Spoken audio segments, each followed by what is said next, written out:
ka na. Tumigil, limutin ang problema. Hintayin ang umaga.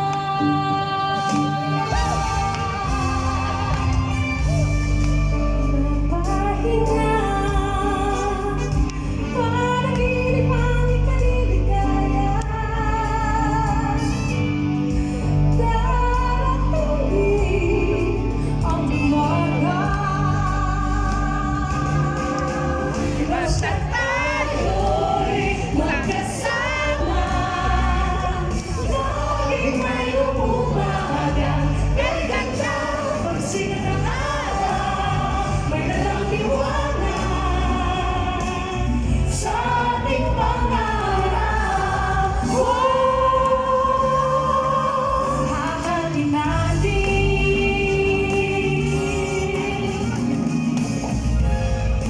gumising na. Ang unang pag-asa'y narito na. Dumating rin, hahati natin. Basta tayo'y magkasama, laging mayroong umaga. Kahit ganda pagsikat ng araw, may dalang liwanag sa ating pangarap.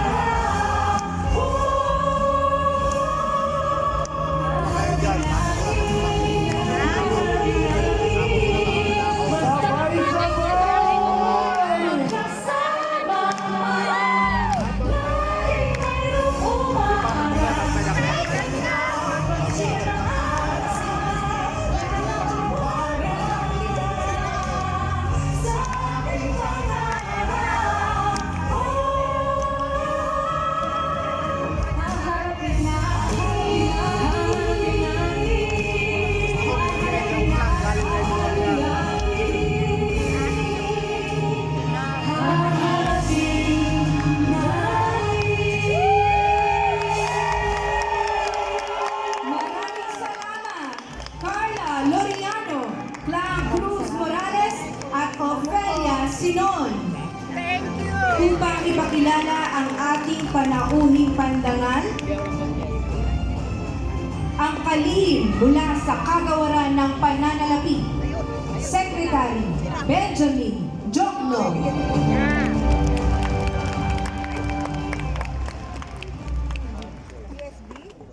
Ladies and gentlemen, the President of the Republic of the Philippines, His Excellency Ferdinand R. Marcos Jr.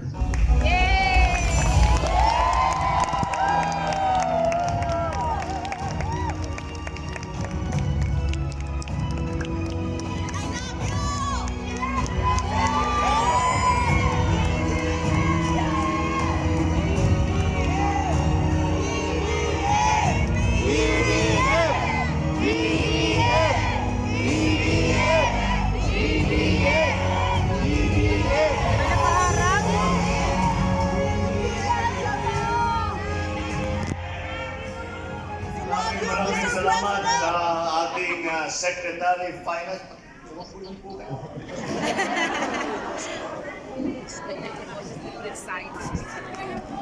Mahaba-haba ito, meron pa lumabas. At okay dito sa inyo, maginaw lang.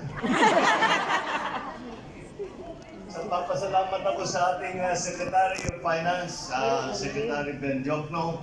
At ay napakapalad itong grupo nito dahil ang nangyari sa inyo, 2 for 1. Akala niyo isang presidente lang na makikita niyo rito. Dalawa.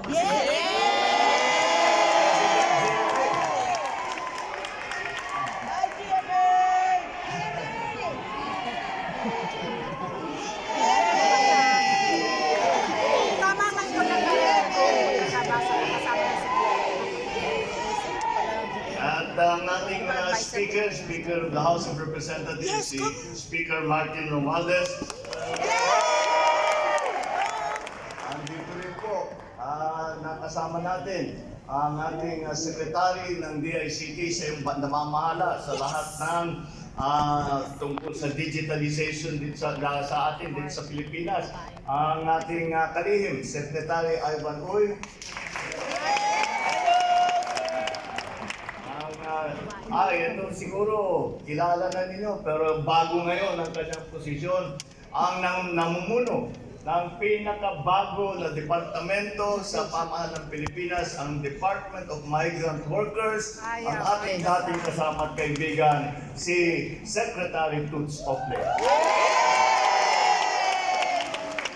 At ang sunod na ipapakilala ko ay dating Secretary. Ngayon naging senador na dahil sa napakagandang performance niya nang siya ay naging Secretary sa Senator Mark Villar. Ang ating mga embassy officials at pinamumunuan ng Sir J. Pablito Mendoza at palagay ko, hindi naman siguro makukumpleto yung pakilala ko kung hindi ko ipapatingin at ipapakilala yung umiiyak kanina. Sino ba? Sino? First Lady natin, First Lady, Lisa. At ang ating mga bisita na galing.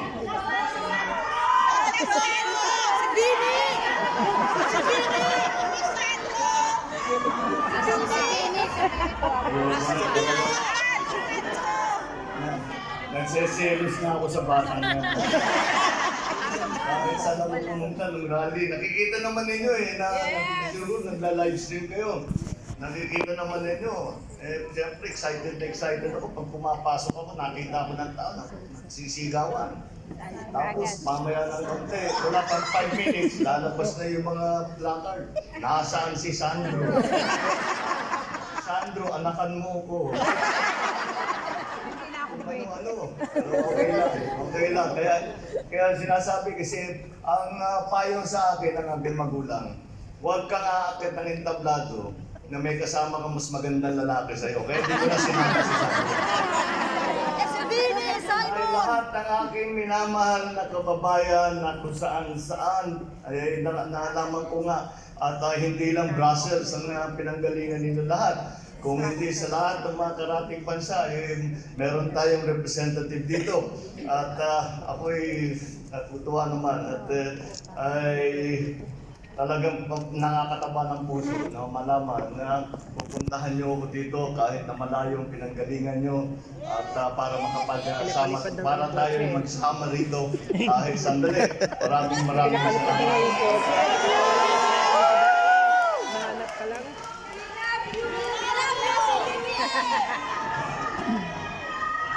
Ako'y nagagalak na makasama, siyempre nakasama kayo alam nyo, lahat ng aking mga pagka bumabiyahe ako, may state visit o mayroong meeting na kagaya ngayon, ay siyempre lahat ng mga meeting ko napaka-importante at kailangan talagang puntahan at makipag-usap ng masinsinan sa itong ating mga kaibigan na galing sa iba't ibang bansa.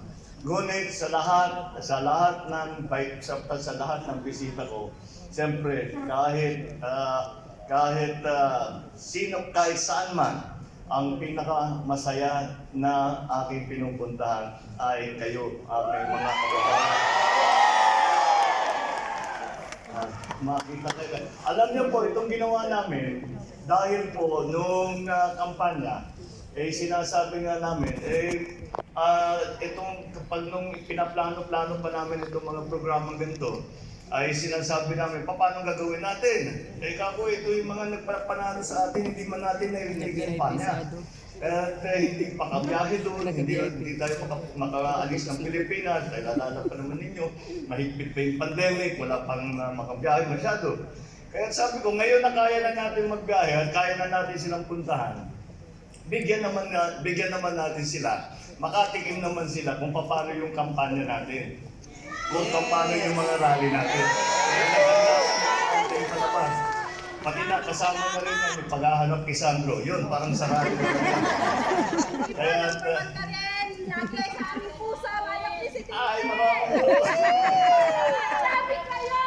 maraming salamat. Thank you po. Thank you. Maraming salamat. Sabi ko sa inyo, ito talaga pinakamasaya pinupuntahan namin.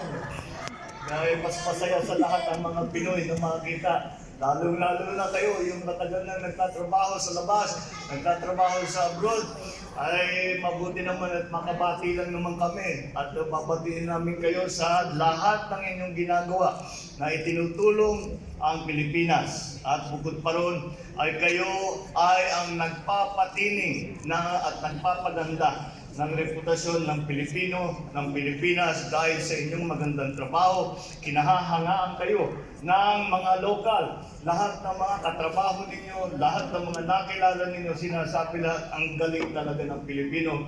At ito ay kailangan kayong pasalamatan dahil ito ay galing sa inyong pagka-professional, sa inyong pagka-mabait, pagka-malasakit, at lahat ng katangiang Pilipino ay pinapakita natin sa inyong mga kasama. Kaya muli, magpapasalamat po sa lahat ng inyong ginagawa para sa Pilipinas.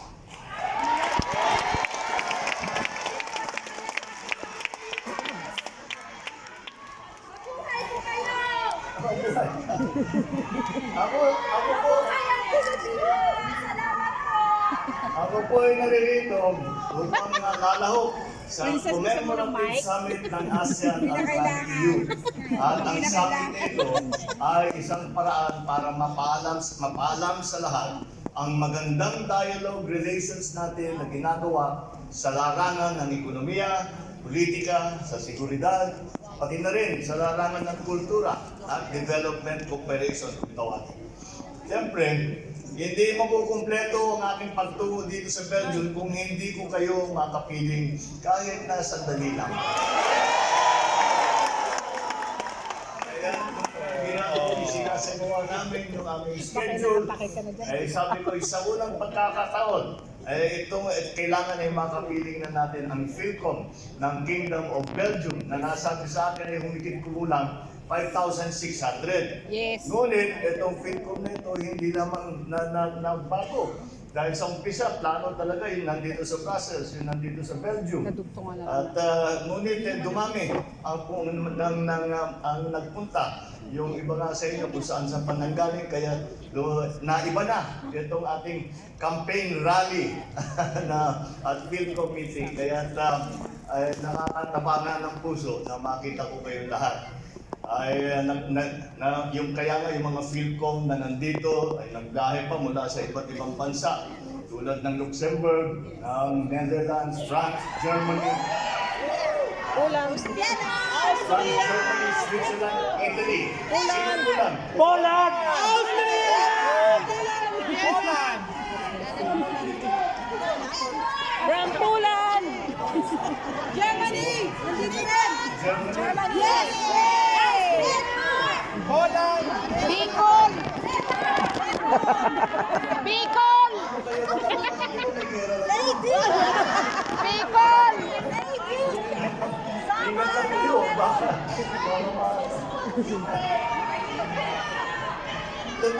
lubos ko yung kilala. Layo na pinanggalingan, Bicol pa pala, Bicol. Leni yun ah. Pasiglang pagsalubong sa amin dito sa Belgium. Nais ko rin ipabatid sa inyo ang aking taus-pusong pasasalamat sa pakikiisa ninyo sa mahigit sa 31 milyong Pilipino, hindi lamang sa Pilipinas, kundi na rin mula sa iba't ibang panig ng daigdig na nagkaloob ng kanilang tiwala at nagbigay sa akin ng mandato upang paglingkuran kayo sa susunod na 6 na taon. Yes!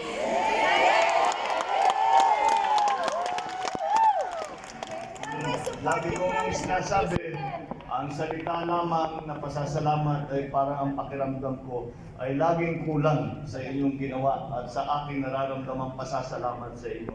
Kaya ang isusubli ko na lang sa inyo at sa namin lahat na binigyan ninyo ng suporta kung nakarang halala.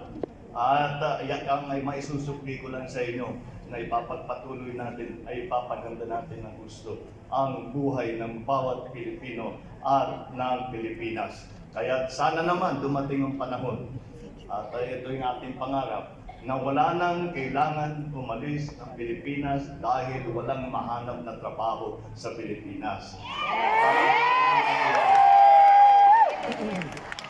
Basta kung kaya natin isipin, kung kaya natin ipangarap yan, aabutin natin yan. Basta tayo nagkakaisa, huwag natin titigilan ang ating mga pagtrabaho at sakripisyo para sa ating bansa, para sa ating kababayan.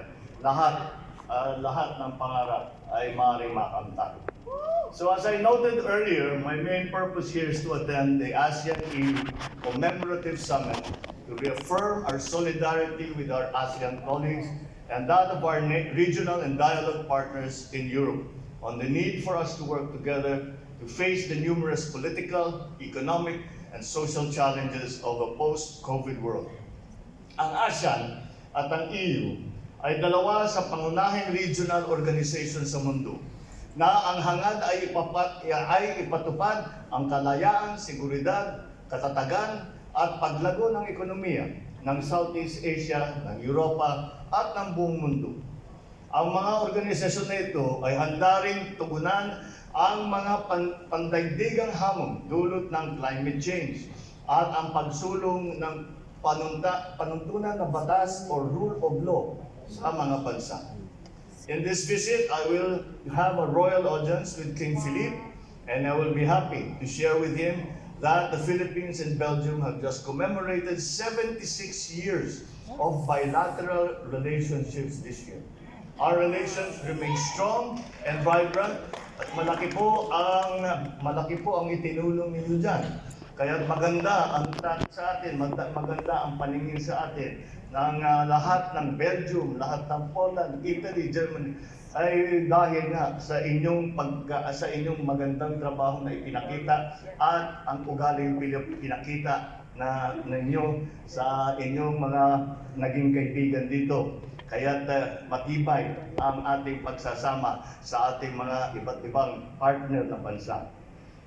Our relationship have remained strong and based on shared values, common interests, and the good reputation that Filipinos have built, not only here in Europe, but all over the world.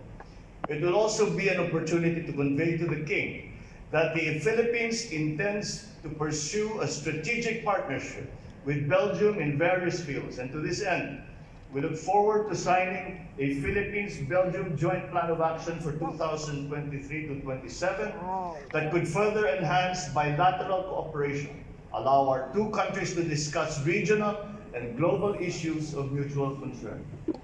Meron din kami tinatawag na mga bilateral meetings. Ito ay mga sinasaayos kasama ang mga top leader. Sa mga summit na ganito, may malaking summit, marami sabay-sabay kami. Ngunit pag kami oras, ay tinatawag ng bilateral meeting, dalawa lang mag-uusap. At yan ang aming in-organize ngayon para sa bawat bansa na ating kaharap ay makapag-usap tayo ng detalye tungkol sa pagpatibay ng pagtulungan ng ating dalawang bansa.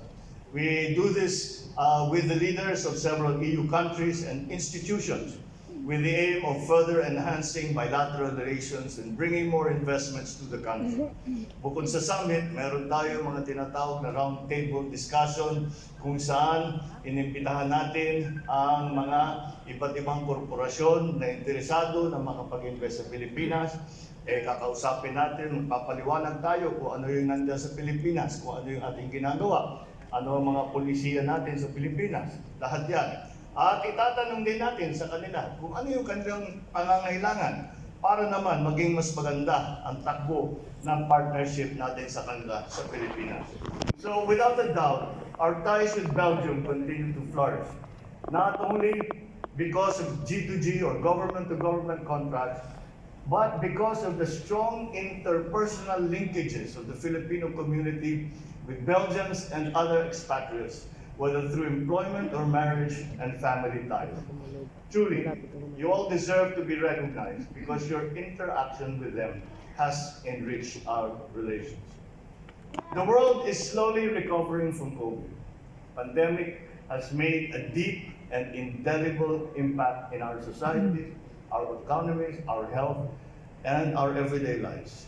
Just as our kababayan in the Philippines experienced health and economic hardship, overseas Filipinos had it worse by being away from their families, with travel restrictions, keeping away further from their loved ones. It's truly a blessing that travel now is returning to normal. Despite the challenges I mentioned, overseas Filipinos are still among the heroes of the pandemic.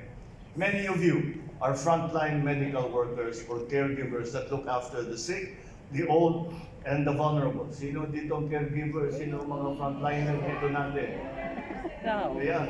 Kaya kayo ay hanggang ngayon ay kinikilala pa rin. Sinasabi na talaga ang mga Pilipino at Pilipina ay siyang hinahanap dahil mabait tayo. Dahil malambing tayo. Hindi kuminsan yung problema kasi sa kuminsan hindi yung tinatawag na bedside manner wala, talo silang lahat pagkadating sa Pilipinas. Yes!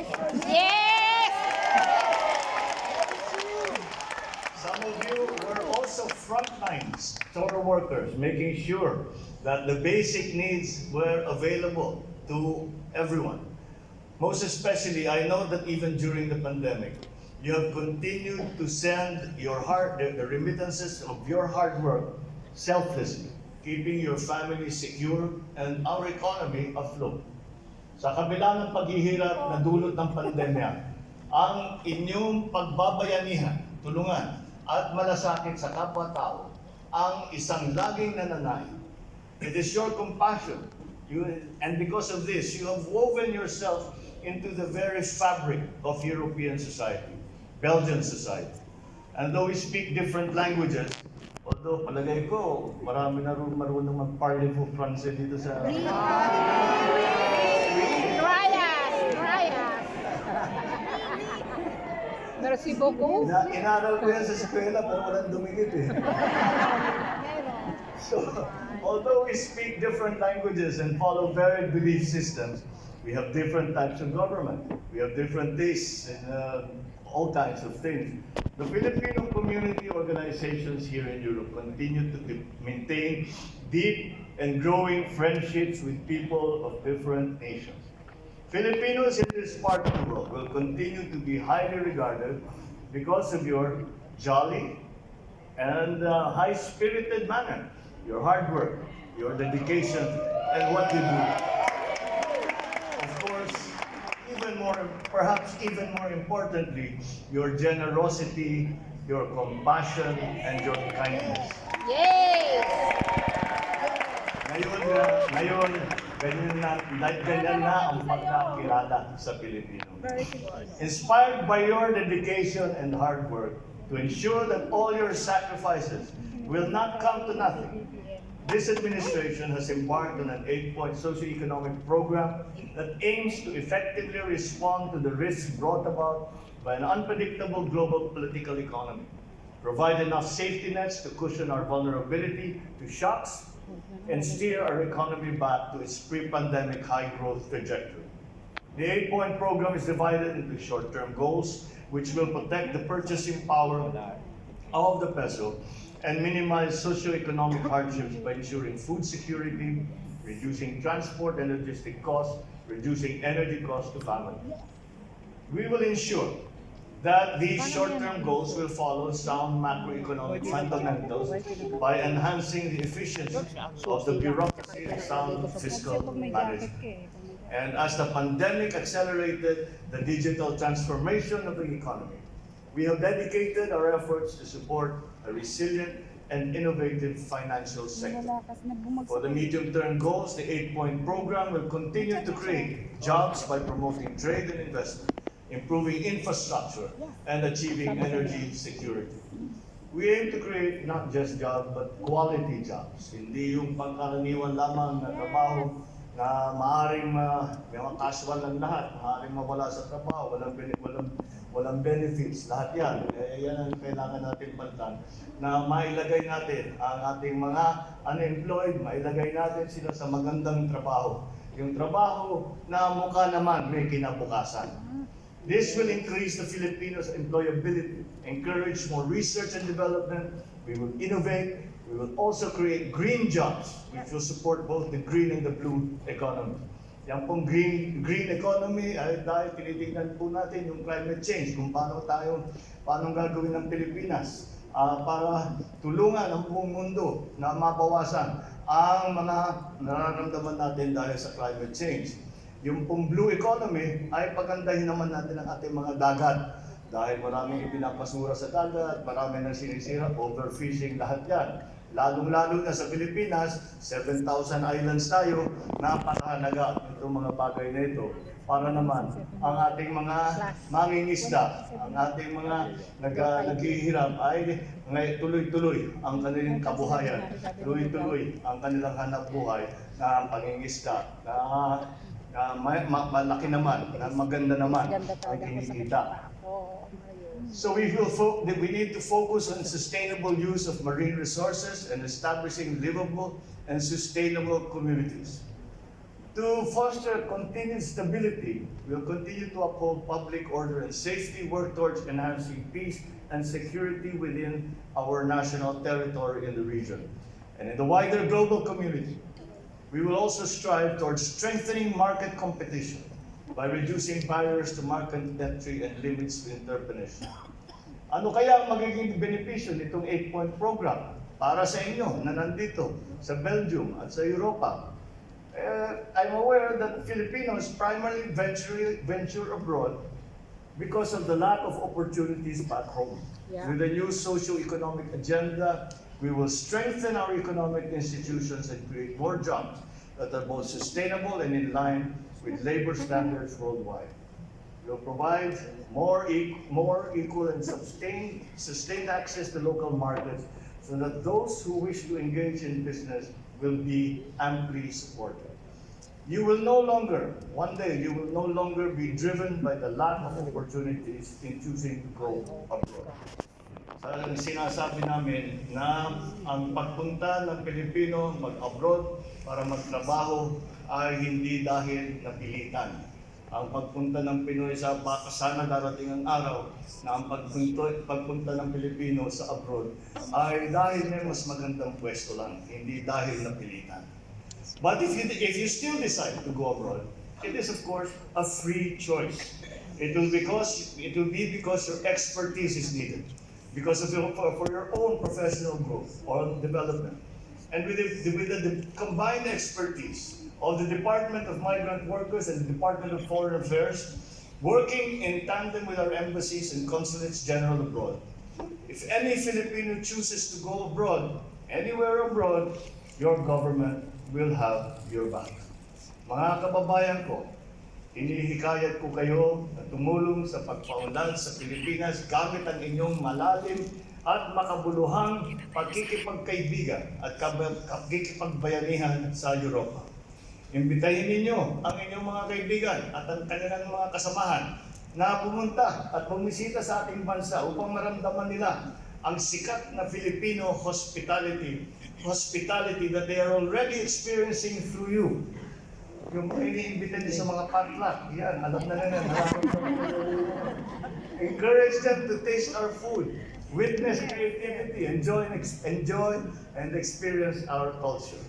I encourage you all to continue with this noble endeavor that you have undertaken.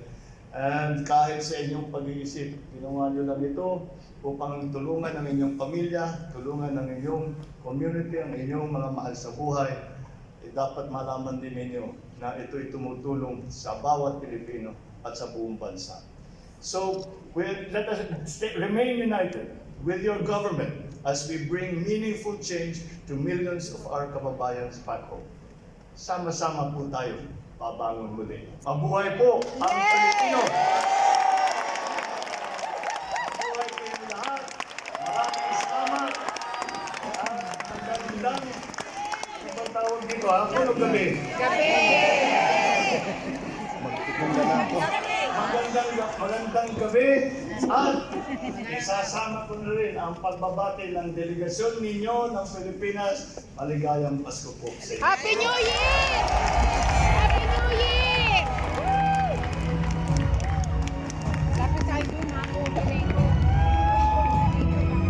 muli ang Pangulo ng Republika ng Pilipinas, Ferdinand R. Marcos Jr.